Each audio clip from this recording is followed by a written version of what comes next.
দিলীপ ঘোষের হার নিশ্চিত, তাই তিনি উল্টোপাল্টা বলছেন প্রচারের আলোয় থাকার জন্য। রবিবার সকালে প্রচারে বেরিয়ে দিলীপ ঘোষকে এমনই কটাক্ষ করলেন দুর্গাপুরের তৃণমূল প্রার্থী কীর্তি আজাদ। এদিন দুর্গাপুরের 11 নম্বর ওয়ার্ডের মিলনপল্লীতে ত্রিমূর্তি মন্দিরে পুজো দিয়ে জনসংযোগ যাত্রা শুরু করেন তৃণমূল কংগ্রেসের বর্ধমান দুর্গাপুর লোকসভা কেন্দ্রের প্রার্থী কীর্তি আজাদ। মন্দিরের সামনে তৃণমূলের মহিলা কর্মী সমর্থকেরা কীর্তি আজাদকে হাতে রাখি পরিয়ে মিষ্টিমুখ করান। এরপরেই কীর্তি আজাদ বলেন, কলিযুগে এক মহিষাসুর এসেছে বর্ধমান দুর্গাপুর লোকসভা কেন্দ্রে। কি বলেছেন কীর্তি আজাদ শোনাবো আপনাদের। का संहार मां दुर्गा की थी।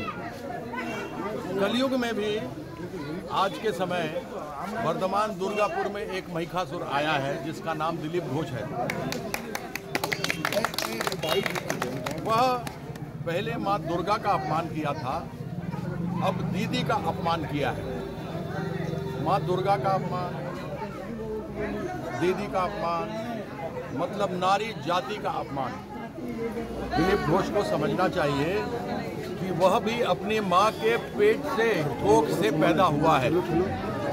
ऐसा व्यक्ति जब महिला नारी शक्ति के बारे में आरएसएस और बीजेपी के साथ बात कर सकता है, तो हमको भी हमारी सब बहन ने राखी बांधा है, तो उनकी इज्जत की सुरक्षा करने का हम अपनी ओर ठेका लेते हैं।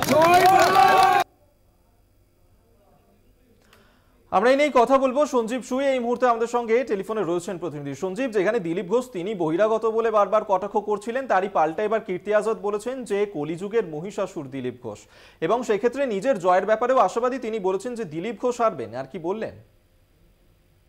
মূলত আজকে রবিবাসরীয় প্রচার সকাল থেকেই বিভিন্ন প্রার্থীরা করছেন, তেমনি কীর্তি আজাদ তিনিও আজকে দুর্গাপুরে ত্রিমূর্তি মন্দিরে পুজো দিয়ে বেরোন এবং প্রচার করতে, এবং সেই সময় ত্রিমূর্তি মন্দির থেকে বেরোনোর পরেই এলাকার মহিলারা তার হাতে রাখি পরিয়ে দেন, তাকে মিষ্টিমুখ করান।